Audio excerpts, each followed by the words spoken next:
Hi hello నమస్తే welcome to best TV. నేను మీ Shanvi. Season 19లో భాగంగా match number 46 Punjab Kings versus Gujarat Titans మధ్య మ్యాచ్ నరేంద్ర మోడీ స్టేడియంలో జరగబోతుంది. అయితే ఈ మ్యాచ్లో ఏ టీం విన్ అయ్యే ఛాన్సెస్ ఎక్కువ ఉందని తెలుసుకుందాం. మనతో పాటు క్రికెట్ అనలిస్ట్ విజయ్ గారు ఉన్నారు, మాట్లాడదాం. హాయ్ విజయ్ గారు. రైట్, ఈరోజు Punjab Kings versus Gujarat Titans match జరగబోతుంది. సో ఎవరికి విన్ అయ్యే స్కోప్ ఎక్కువ ఉందంటారు? ఈ మ్యాచ్ చాలా జీటీకి చాలా ఇంపార్టెంట్, పంజాబ్ కూడా ఇంపార్టెంట్. ఎందుకంటే వాళ్ళు నెంబర్ 1 ప్లేస్కి వెళ్ళడానికి.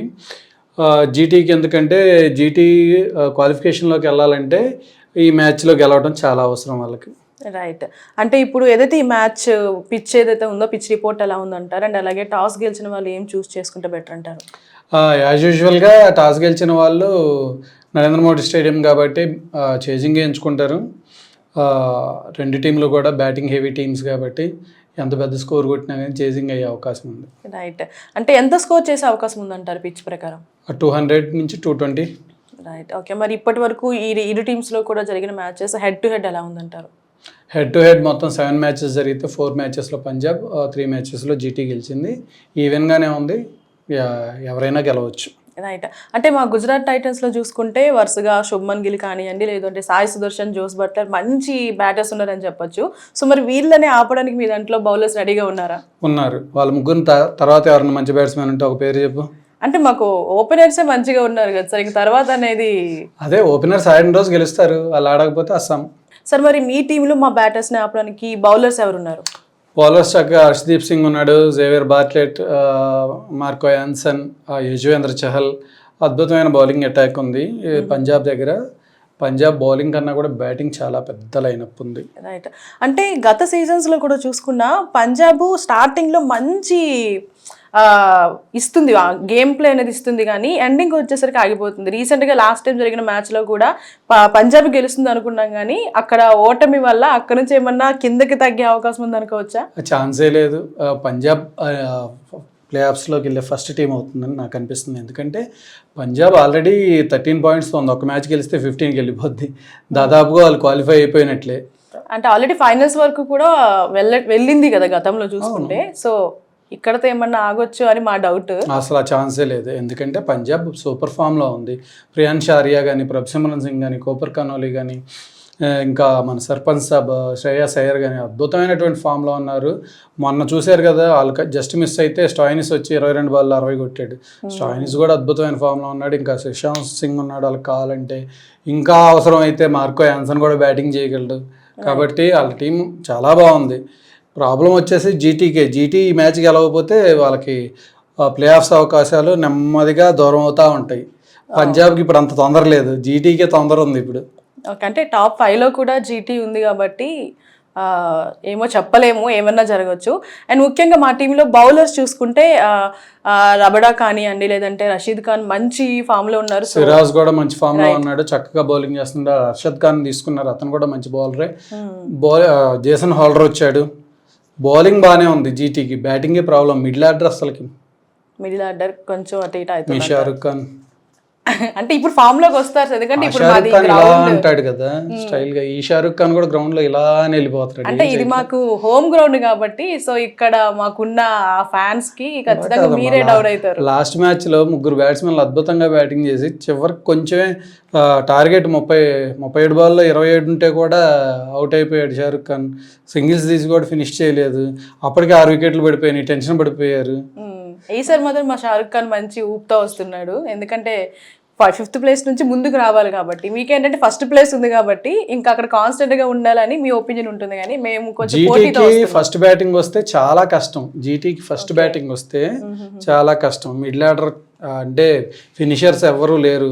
ఏదన్నా హోల్డర్ లాంటి వాళ్ళు ఏదన్నా 2-3 సిక్స్లు కొట్టాలి తప్పితే మిగతా వాళ్ళంతా ఏమీ పనిచేయట్లేదు. మనం చూసుకుంటే రాహుల్ తెవాటియా కూడా అంతకుముందు ఉన్న సీజన్స్లో ఉన్నటువంటి స్పార్క్ ఇప్పుడు లేదు.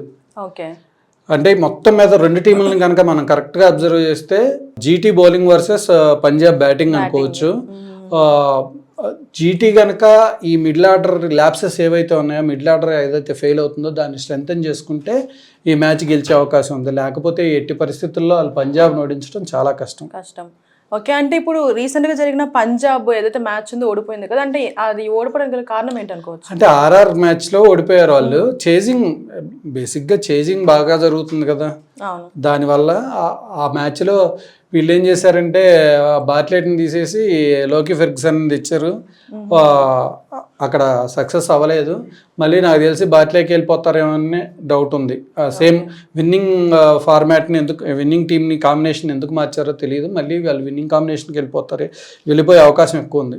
అయితే చూద్దాం మరి. మా స్టేడియం, మా హోమ్ గ్రౌండ్ నరేంద్ర మోదీ స్టేడియంలో అవుతుంది కాబట్టి, సో మమ్మల్ని మీరు ఫేస్ చేస్తారా? మిమ్మల్ని మేము ఫేస్ చేస్తామా? నరేంద్ర మోడీ స్టేడియం హోమ్ టీమ్స్కి అంత కలిసి రాలేదు, ఇండియాకి కూడా అంత కలిసి రాలేదు. వరల్డ్ కప్ ఫైనల్లో ఓడిపోయాం మనం. అక్కడ జీటీ వాళ్ళకి ఓడిపోవడం పెద్ద విషయం ఏం కాదులే. కానీ ఓకే, ఆ రోజు ఎవరైతే అంటే మ్యాచ్కి ఆ గివెన్ సిచ్యువేషన్లో, గివెన్ కాంబినేషన్లో ఎవరైతే బాగా పెర్ఫార్మ్ చేస్తారో మ్యాచ్ రోజు, మ్యాచ్ టైంలో ఆ టీం గెలుస్తుంది, ఇంకంతే. రైట్. మరి ఈరోజు చూసుకుంటే పంజాబ్ కింగ్స్ అండ్ అలాగే గుజరాత్ టైటన్స్ రెండు కూడా, అంటే పంజాబ్ టాప్ 1గా ఉన్న టాప్ 5గా గుజరాత్ టైటన్స్ ఉంది కాబట్టి, సో బెట్టింగ్కి ఎక్కువగా తోవ ఉండే అవకాశం ఉంది. సో వాళ్ళకి ఏం చెప్తారు? అంటే టాప్ టీమ్ అని ఇలా ఏముండదు. బెట్టింగ్ చేసేవాడు ప్రతి మ్యాచ్ పనికిమాలిన మ్యాచ్ల్లో కూడా వేసుకుంటారు. ఇంకా మీకు తెలియదేమో, ఇంకా ఊర్లలో జరిగే మ్యాచ్ల మీద కూడా బెట్టింగ్లు చేసుకుంటున్నారు. ఆ దిక్కుమాలిన దరిద్రాన్ని మానేయండి, బాగుపడతారు. కెరీర్ మీద ఫోకస్ చేసుకోండి. ఈ బెట్టింగ్లు ఆడి కుటుంబాన్ని రోడ్డు మీదకి తీసుకురావద్దు. రైట్. ఇప్పుడు కెప్టెన్సీ పరంగా ఎలా ఉందంటారు పంజాబ్కి కానీ ఇటు గుజరాత్కి కానీ? రెండు టీంల్లో ఉన్న కెప్టెన్స్ ఇద్దరు బాగా పెర్ఫామ్ చేస్తున్నారు. శుభ్మన్ గిల్ అద్భుతమైన ఫామ్లో ఉన్నాడు, చక్కగా పెర్ఫామ్ చేస్తున్నాడు. టీంని కాస్త, అంటే నేను చెప్తున్నాను కదా, మిడిల్ ఆర్డర్ వీక్నెస్ లేకపోతే ఇంకా మంచి ఛాంపియన్ టీం లాగా కనిపించేది మనకి జీటీ. పంజాబ్ అయితే ఇంక చెప్పే పని లేదు. సర్పంచ్ సాబ్ లాగే చేస్తున్నాడు అద్భుతంగా. అంటే ఒక టీం లీడర్ ఎలా ఉండాలో అలాగా చక్కగా తన బ్యాట్స్మెన్ని మోటివేట్ చేయడం కానీ, దాని బౌలర్స్కి కరెక్ట్గా ప్లేస్మెంట్స్ పెట్టడం కానీ, ఫీల్డింగ్ మంచి మ్యాచ్లు కూడా గెలుస్తూ ఇప్పటిదాకా శ్రేయాస్ అయ్యర్ అద్భుతమైన ఫామ్లో ఉన్నాడు. త్వరలోనే శ్రేయాస్ అయ్యర్ని లిమిటెడ్ ఓవర్స్ క్రికెట్లో కెప్టెన్గా చూడాలన్నది నా కోరిక.